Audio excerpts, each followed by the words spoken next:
जी अस्सलाम वालेकुम जी, कैसे हैं आप? ठीक ठाक हैं? उम्मीद है आप ठीक होंगे। आजकल ये डिस्कशन बहुत कॉमन है कि कोरोना वायरस क्या है, इसके पीछे कौन है और ये कब ख़त्म होगा, कब तक रहेगा। ये बहुत सारे क्वेश्चन हैं कि जो हमारे माइंड में है। तो मैं आपको आज इसके बारे में तो बताता हूँ कि बेसिकली कोरोना वायरस क्या है, ये ख़त्म कैसे हो सकता है और हमने इसके साथ कैसे जीना है।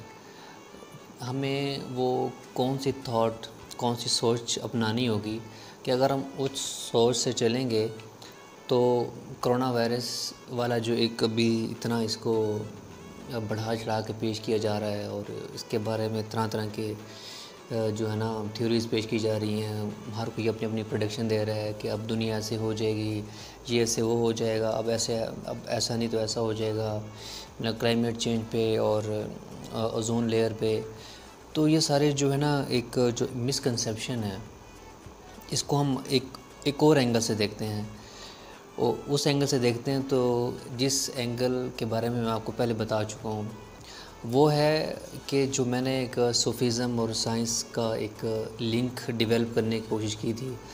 अगर किसी ने, आप में से किसी ने मेरी वो पिछली वीडियो नहीं देखी तो वो ज़रूर देखें कि मैंने कि दुनिया से ताल्लुक़ हम कैसे कायम कर सकते हैं और उसकी नेचर क्या होना चाहिए, उसकी उसकी बेस क्या होना चाहिए, उसकी फाउंडेशन क्या होना चाहिए। तो मैंने उस थीम को सामने रखते हुए मैंने ये एक कंपैरिजन भी बनाया है, एक लिंक किए इन चीज़ों को आपस में कि ये जो कोरोना वायरस है या कोई भी डिज़ीज़ है, इसका ताल्लुक़ हमारी बॉडी से कैसे है और हम क्या सोच लेके चलें तो हम इसको कोप अप कर सकते हैं, इसके साथ चल सकते हैं और वगैरह वगैरह। तो बेसिकली ये है कि हमारी बॉडी में ट्रिलियंस ऑफ बैक्टीरिया और वायरसेस ऑलरेडी मौजूद हैं, अभी भी हैं, ठीक है।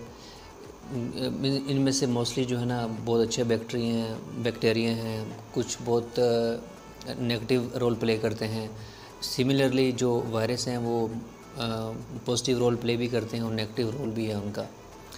तो हमने देखना ये है कि ये अब कोरोना क्या है बेसिकली। अच्छा, ये जो पॉजिटिव बैक्टीरिया हैं या गुड बैक्टीरिया हैं, तो ये जो नेगेटिव बैक्टीरिया जब अटैक करते हैं तो ये उनके ख़िलाफ़ लड़ते हैं।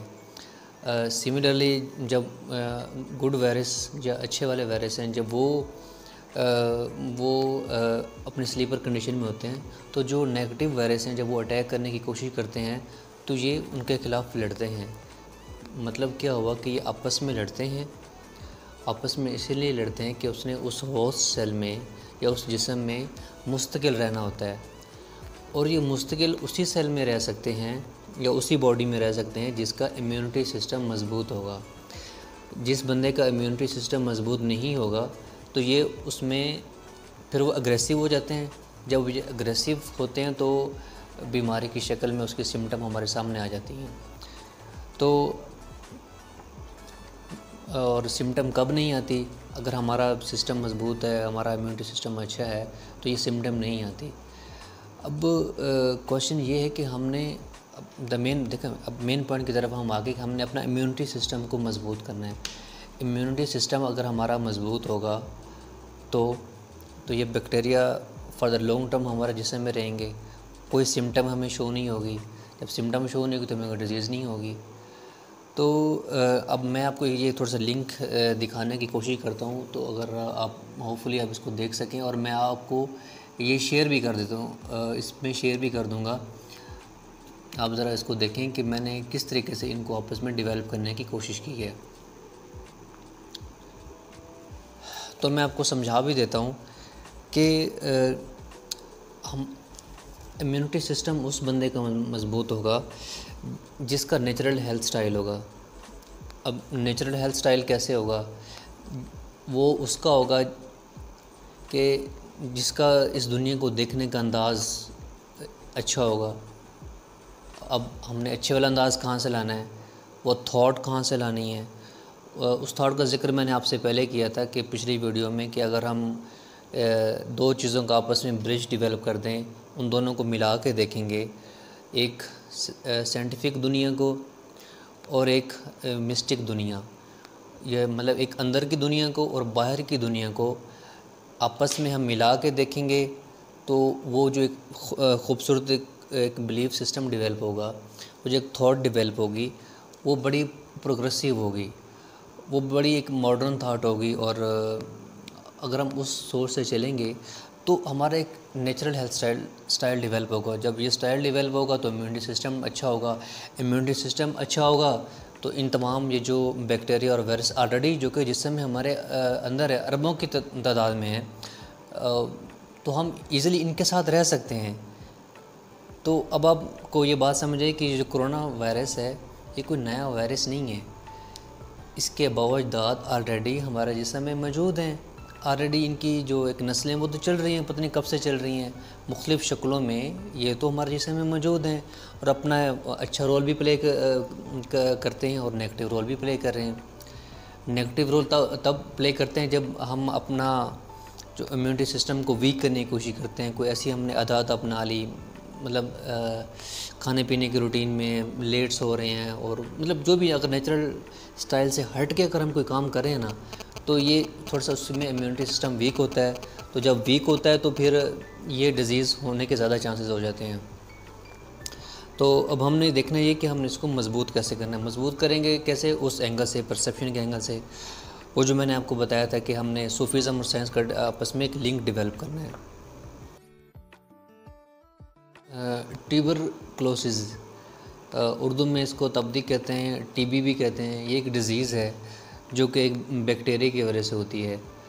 अब वर्ल्ड WHO की रिपोर्ट के मुताबिक दुनिया में सालाना जो है 15 लाख लोग मर जाते हैं इस डिज़ीज़ की वजह से।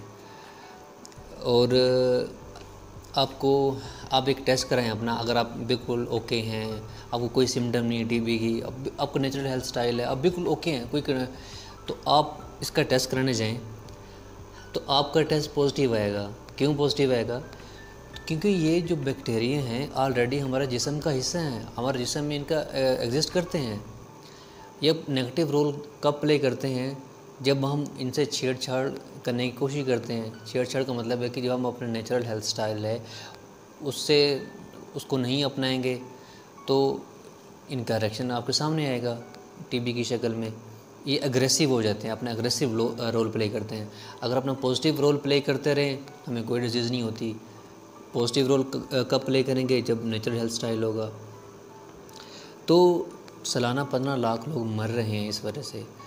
तो अगर कोरोना की वजह से अभी ये डिज़ीज़ आ गई है, अगर इससे मर रहे हैं तो इससे कोई न्यू बात नहीं है। ऑलरेडी जो इन्हीं की वजह से बैक्टीरिया और वायरस की डिज़ीज़ से ऑलरेडी इतने लोग मर रहे हैं। तो आप WHO की साइट पे जाएं, वहाँ पे ये चीज़ें तमाम, ये जो पेंडेमिक डिज़ीज़ हैं, इनसे जितनी भी अमवात हो रही हैं उनके तमाम की फ़िगर पिछले तमाम एरिया में इसका बताया गया है। आप वहाँ पे जाके देख सकते हैं। तो ये कोई नई बात नहीं है। तो बात यह है कि अब हमने जिस तरह हम पहले तमाम ये जो ट्यूबरक्लोसिस है या और कोई डिज़ीज़ हैं वो ऑलरेडी हैं और हम उनके साथ चल रहे हैं। जैसे हम उनका नाम लेते हैं तो कोई बंदा परेशान नहीं होता, कोई या मीडिया उसको इतना नहीं उछालता जितना आज उसको मीडिया ने उछाला हुआ है। तो ये एक नॉर्मल चीज़ें और ये पहले से इन चीज़ों का वजूद है और ये पहले से चली आ रही हैं। तो अब मेन पॉइंट क्या है? मेन पॉइंट ये है कि हमने इसके साथ चलना है। कैसे चलना है? प्रिकॉशनरी मेजर के साथ और नेचुरल हेल्थ स्टाइल के साथ चलेंगे। अपना इम्यूनिटी सिस्टम अच्छा करेंगे। अपना जो रवैये कैसे चेंज होंगे? हमारे थॉट से। थॉट अच्छी करें, रवैये चेंज हो जाएंगे। जब रवैये चेंज होंगे तो ये तमाम जो पैटर्न है सोने का, खाने का, ये अच्छा हो जाएगा। जब ये अच्छा हो जाएगा तो ये जो बैक्टीरिया और वायरस जो कि अरबों की तादाद में हमारे जिस्म में मौजूद हैं, तो ये अपना पॉजिटिव रोल प्ले करते रहेंगे। जब पॉजिटिव रोल प्ले करेंगे तो हमें कोई डिजीज़ नहीं होगी।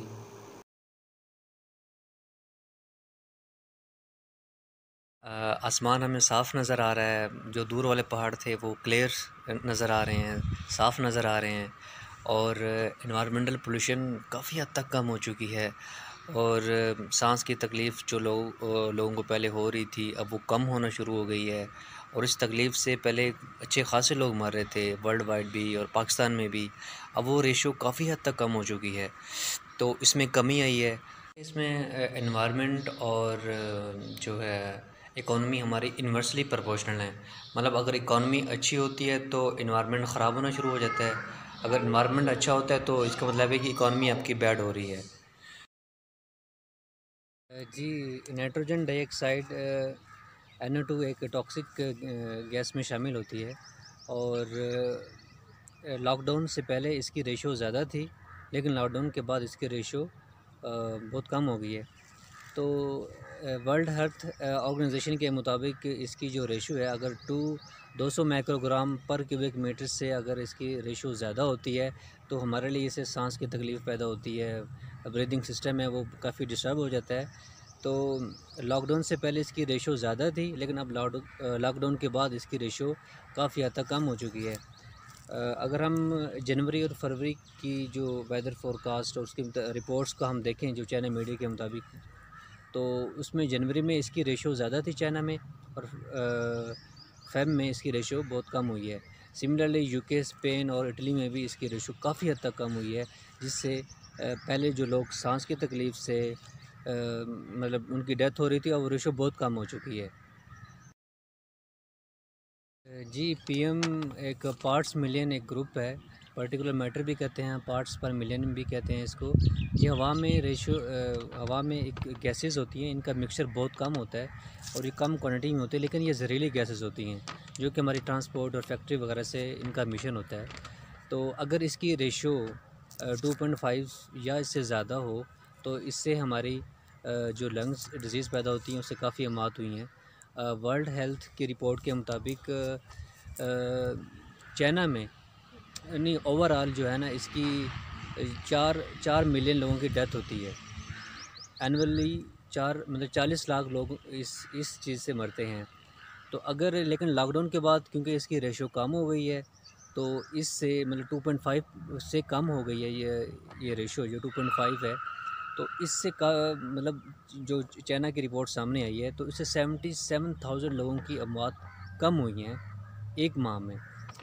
तो ये देख लें कि लॉकडाउन का कितना एक पॉजिटिव इम्पैक्ट है कि लोगों की जहाँ पे एक तरफ जाने जा रही हैं तो एक तरफ जाने सेव भी हो रही हैं।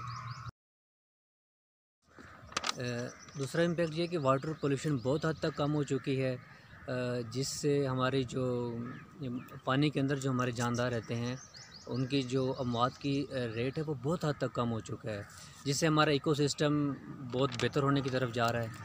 तो इसका देखें एक बहुत ज़बरदस्त पॉजिटिव इम्पैक्ट है। अच्छा, हम एयर पोल्यूशन में जो मैक्सिमम जो क्वांटिटी है वो कार्बन डाइऑक्साइड की होती है, और कार्बन डाइऑक्साइड की रेशो अगर 5% से ज़्यादा हो तो इससे हमारे जो डिज़ीज़ हैं ब्रेथरी सिस्टम की, लंग्स डिजीज़, वो ज़्यादा पैदा होने का ख़तरा होता है। लेकिन लॉकडाउन के बाद ये रेशो बहुत हद तक कम हो चुकी है। तो ये कार्बन डाइऑक्साइड मेनली फैक्ट्री और हमारी जो ट्रांसपोर्ट है उससे इसकी एमिशन होती है। तो अब ये रेशो काफ़ी हद तक कम हो चुकी है।